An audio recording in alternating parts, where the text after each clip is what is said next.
মোৰ কণী নহয় একচুৱেলি মানে হাঁহৰ কণী দেই মোৰ কণী নহয় আজি হ'ল উৰুকা কাইলৈ বিহু ভুৰুকা আইতা গামোচাৰ কাটিবৰ হ'ল পুৱাতে উঠি লৈ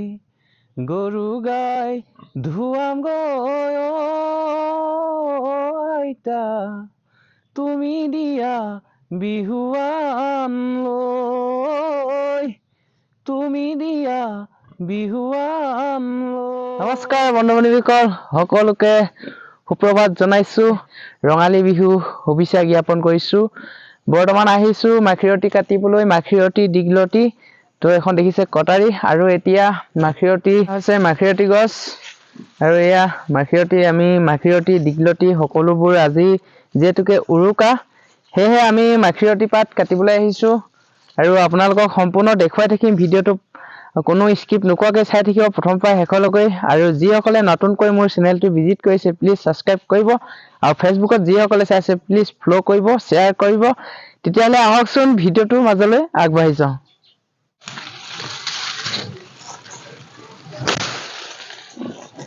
সেয়া মাখিয়তী কাটিছো দেখিবলৈ হৈছে আৰু এতিয়া দীঘলতি কাটিম আৰু কি কি লাগে সকলোবোৰ আমি ৰেডি কৰিম আজিৰ দিনটোতে সকলোবোৰ ৰেডি কৰিব লাগিব যিহেতুকে আজি উৰুকা তো প্ৰথমৰ পৰা শেষলৈকে চাওক খুবেই সুন্দৰ হ'বলৈ গৈ আছে আৰু চাই থাকক। এয়া হৈছে তৰা গছ আৰু তৰা গছো ৰছী বান্ধিব লাগিব এয়া তৰা গছ কাটি আনিলো আৰু আপোনালোকক দেখুৱাই আছো। এয়া দেখিবলৈ পাইছে লাও বেঙেনা শাক উৰুকা আগদিনাখনে সকলোবোৰ ৰেডি কৰি থৈ দিয়া হয়। এয়া মাহ হালধি তেল আদি সকলোবোৰ গৰু গা ধুৱাবলৈ ৰেডি কৰি থৈ দিয়া হয় কিয়নো পুৱাতে উঠি সোনকালে গৰুহাল লৈ গৰু গা ধুৱাবলৈ যাব লাগে আৰু আমি এয়া আহিলো ৰাতিপুৱাই গোহালিলৈ বুলি আৰু গৰুবিলাকে খুব সুন্দৰকৈ শুই আছে কিয়নো গৰুৱে এনেকৈ শুই থাকিলে বোলে সেই বছৰটোত বানপানী নাহে বুলি কোৱা হয় আৰু এনেকৈ গৰুবিলাক খুব সুন্দৰকৈ শুই আছে আৰু আমি গৰুহালি লৈ এতিয়া ওলাইছো গৰু গা ধুৱাবলৈ। কিছুমানে আকৌ নদী পাৰত কিছুমানে ক'ৰবাত তেনেকৈ ধুৱায় যাৰ নেকি যেনেকৈ সুবিধা হয় তেনেকৈ গৰু গা ধুৱাবলৈ যায় আৰু আমি এনেকৈ লৈ লৈছো লাও বেঙেনা শাক সকলোবোৰ লৈ মেলি এতিয়া আমি গৰু গা ধুৱাবলৈ ওলাই আহিলো আৰু এয়া দেখিবলৈ পাইছে আমি গৰু গা ধুৱাবলৈ তাত আমি চাকি ধূপ জ্বলাবলৈ ইয়াতে আমি নিয়ম নীতি কৰি লওঁ আৰু ইয়াতে ফাইনেলি আমি চাকি ধূপ জ্বলাই লৈছোঁ কিয়নো আমি আশীৰ্বাদ ল'বলগীয়া হয় বছৰটোত এবাৰহে বিহু আহে সেয়েহে আমি নিয়ম নীতি কৰি লোৱা হয় আৰু এয়া দেখিবলৈ পাইছে লাহনীয়ে এনেকৈ গৰু গা ধুৱাই লৈছোঁ আৰু ইয়াৰ নিয়ম নীতি মাজেৰে মাহ হালধি গৰু গা ধোৱা হয় লাও বেঙেনা থেকেৰা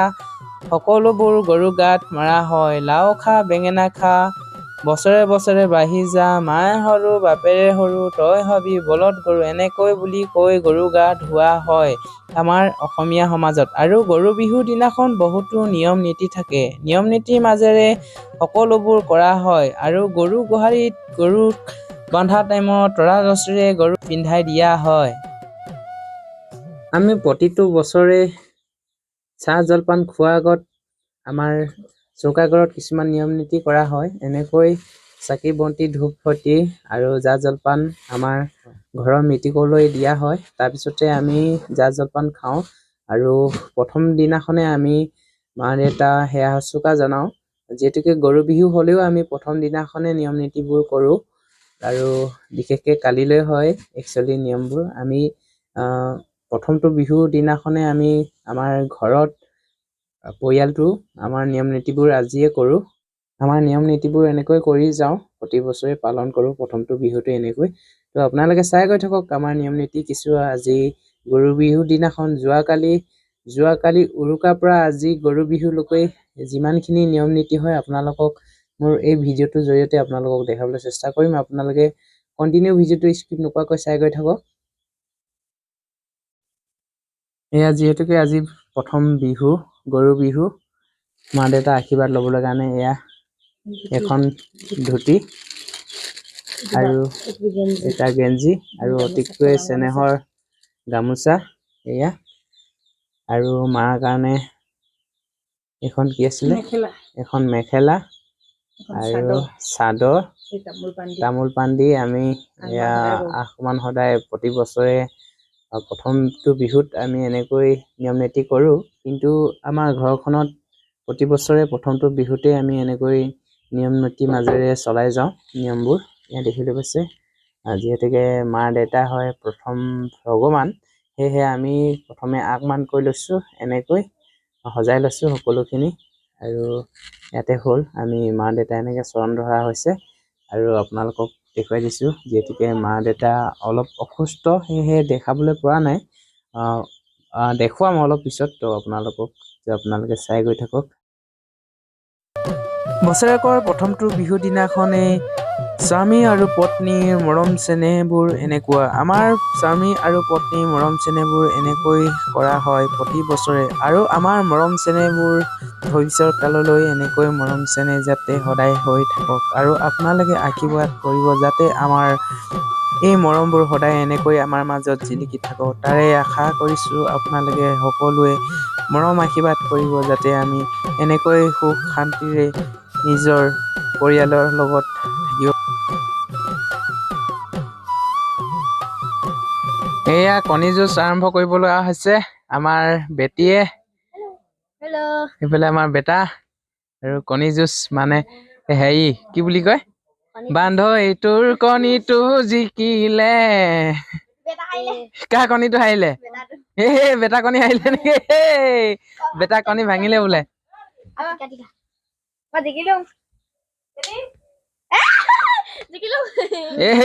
মজা বন্ধু বান্ধৱীসকল এয়া মোৰ কণী মোৰ কণী নহয় একচুৱেলি মানে হাঁহৰ কণী দেই মোৰ কণী নহয় গৰু বিহুৰ দিনাখন বা বিহুৰ দিনাখন কণী নযুঁজালে বোলে শনি হয় সেয়েহে আমি নিয়ম নীতিৰ মাজেৰে আজি কণী যুঁজ কৰিব লৈছো আহা আমি এতিয়া কণী যুঁজ বান্ধৈ বেটা কণীটো হাৰিলে আৰু মোৰ কণীটো জিকিলে হাৰিলে মই জিকিলো দেখিলৈ পাইছে মই জিকিলো আৰু যুঁজোৱালো এতিয়া আমি বেটীৰ লগত যুঁজোৱাম কণী যুঁজ মজবুত লাগিছে ভাঙিলে মোৰ কণীটো ভাঙিলে তাৰমানে হাঁহৰ কণীটো আৰু মোৰ ভাগৰ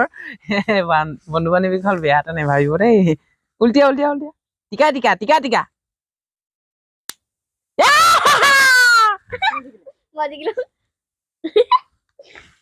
ভাঙিলে মানে কি হব আৰু মই হাৰিলো ইয়াতকৈ বেদনা লাগে নহয় জানমণি কৰা নিখীয়া হল আৰু হাৰিলো আৰু যেতিয়া কি কয় উপায় নাই দি দিছো এয়া আমাৰ কণী যুঁজ মা দেউতাই যুঁজুৱাইছে দেখিছে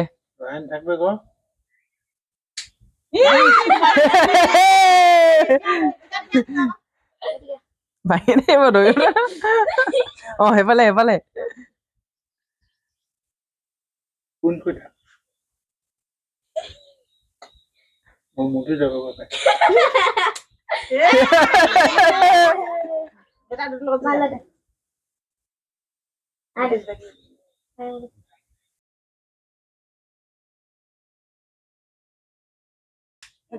ভাঙিলে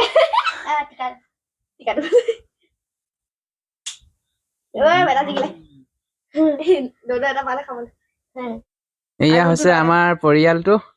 মা দেউতা আমাৰ বেটা বেটী সকলোৱে প্ৰথমটো বিহু দিনাখনে এনেকৈ নিয়ম নীতি কৰা হয় আৰু কণী যুঁজ আমি কৰিলো আৰু ঘৰৰ কিছু নিয়ম নীতি কৰা হ'ল আৰু আজি বিশেষকৈ গৰু বিহুৰ দিনাখন বহুতো নিয়ম নীতি থাকে তাৰ মাজেৰে নিয়ম নীতি কিছু আপোনালোকক দেখাবলৈ চেষ্টা কৰিম আৰু আমাৰ নিয়মবিলাকৰ লগত আপোনালোকৰ নিয়ম নীতিবোৰ এনেকুৱা ধৰণৰ হয়নে নহয় আপোনালোকে কমেণ্ট কৰি জনাব আৰু ঠাইলৈ বহুত ধৰণৰ বেলেগ বেলেগ নিয়ম নীতি হ'ব পাৰে তো আমাৰ নিয়ম নীতি কিছুমান বেলেগ তো চাই গৈ থাকক কি দেখুৱাব পাৰোঁ এইফালে দেখিবলৈ পাইছে সন্ধিয়া আকৌ গৰু গোহালিত এনেকৈ জাক দিয়া হয় আৰু গোহালিত গৰুক পিঠা খোৱা তৰা ৰছী পিন্ধোৱা বহুতো নিয়ম নীতিৰে গৰু বিহু দিনা প্ৰতিপালন কৰা হয় বন্ধু বান্ধৱীসকল আজি গৰু বিহু ভিডিঅ'টো ইমানেই আছিলে যদিহে চাই ভাল লাগিলে like comment share and subscribe